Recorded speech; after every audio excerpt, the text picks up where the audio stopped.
Hi, I'm Darryn Farrugia and welcome.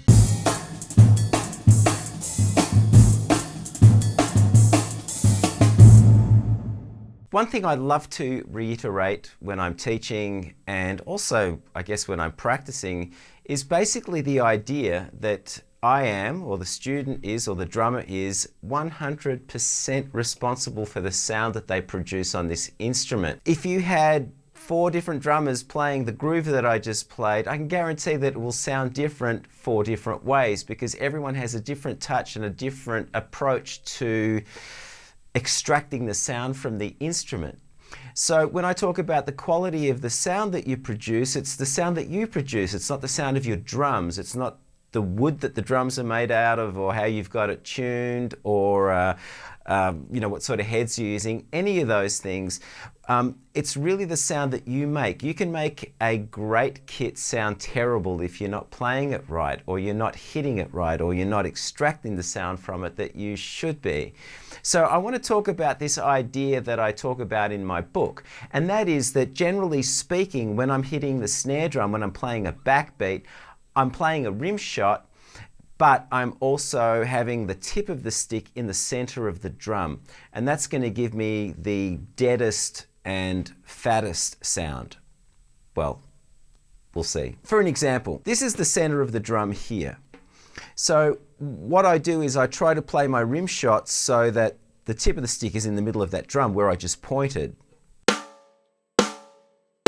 If I stray away from that, if I pull the stick towards the edge of the drum, what happens then is that introduces more of the overtones of the drum. So rather than the sound being dead, it's got a little bit more ring to it. Here's the center of the drum. And I'm just going to pull the stick away maybe 2.5 centimeters or an inch if you live in an imperial situation. So it has a bit more of that overtone in it. The further I move away from center, the thinner the sound gets, but the more overtones I get. So there you go. There's an interesting measurement of how you can affect the sound of the snare drum. You can go center of the drum, which is kind of dead, less overtones, and then as you move away from the center of the drum, you get more overtones, but you lose the fatness and the warmth of that sound. What if you want both? So here's a little tip or a little trick that I got from seeing Mark Schulman do a clinic, and he talks about playing beyond the center of the drum. So now, instead of playing with the tip in the middle of the drum, I'm actually going to move the tip of the stick beyond the center of the drum by maybe 2.5 centimeters or an inch if you live in an imperial situation. So here's beyond the center of the drum.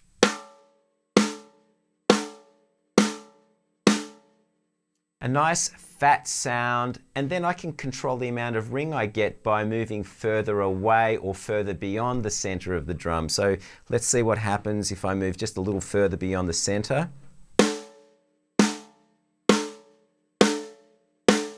I'm getting the fatness of that backbeat and rim shot, but now I'm introducing some ring or some overtones. So this is an important thing to think about because, again, it's not just the way you tune the drums and what the drum is made of, but also how you play it. You know, that's going to make a huge difference to the sound that you get. And so therefore, you can make little subtle changes to various sections of a song. For example, if you're playing a song which has an intro, a verse, a pre-chorus, and a chorus, you can make subtle changes to the snare drum sound depending on which section of the song you're playing. So you might want to go for that fatter sound in the choruses, for example. So what I'm going to do is, just as an exercise and as a demonstration, I'm going to play a groove, just a simple 8th note groove, but what I'm going to do is play 4 bars of the stick sort of away from the center towards this end, and then I'll move it to the center of the snare drum, and then I'll move it beyond the center of the snare drum, and I'll do this 4 bars each. Here we go. 1, 2, 3, 4.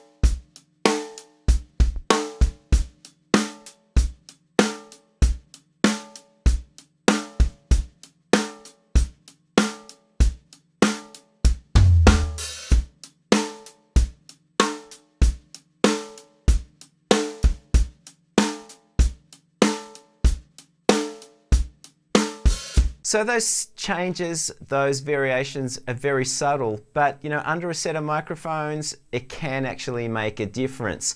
Now, one thing to think about here is also how you're holding the stick. So because I play trad grip, or at least for this demonstration I was playing trad grip, I kind of need to grip the stick further towards the back end of the stick because there's a greater chance that I might sort of damage myself by hitting the rim with my fingers, which I really don't want to do. So have a think about that. So if you see me holding the stick way back here at the end of the stick, then that's just because I'm trying to get that sound without injuring myself. Another thing to consider here is that I'm using a early 60s Ludwig Supraphonic snare drum with minimal muffling on it. In fact, all I've got is this gel that's sort of barely touching here. So depending on how much muffling you have on the snare drum is going to determine how much of that overtone you get. So what I'm going to do now is take the gel off, put a zero ring on there, and let's see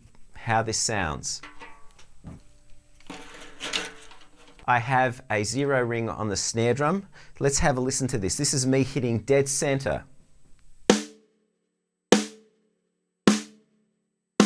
I'm going to move away from the center, sort of towards the edge here.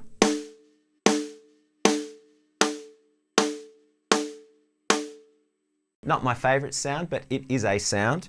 And then I'm going to move beyond the center. So I'm going to move the stick beyond the center, maybe by 2 to 2.5 centimeters or an inch if you live in an imperial situation. And let's see how that sounds.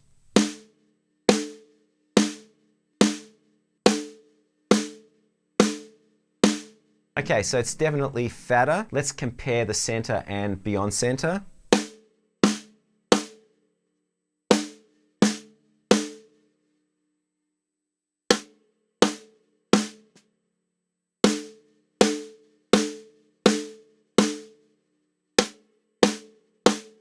So definitely more ring if I go beyond the center without compromising the fatness and richness of that tone of the snare drum. So let me give you a similar example to what I gave you before. I'm going to play 4 bars closer to this end of the snare drum, and then I'm going to move to the center of the snare drum, and then I'm going to move beyond the center of the snare drum, 4 bars each. Here we go. 1, 2, 3, 4.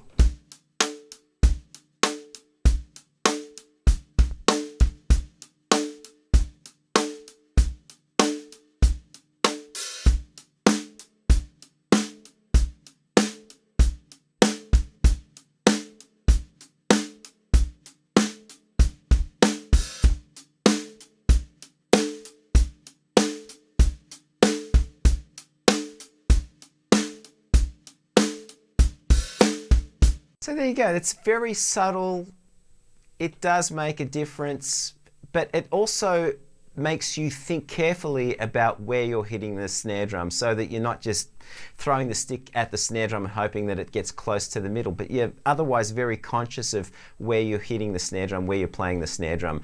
So anyway, something for you to mess around with. Try different mufflings, try no mufflings, see what differences you can hear, and then see how you can implement this in a piece of music, in a song, or whatever. I hope you enjoyed this video. If you liked it, give it the thumbs up. If you haven't done so already, subscribe, and remember to hit that notification bell so that you know when I've uploaded a video, which is every week. So until next week, have a great week, and I'll see you all soon. Bye.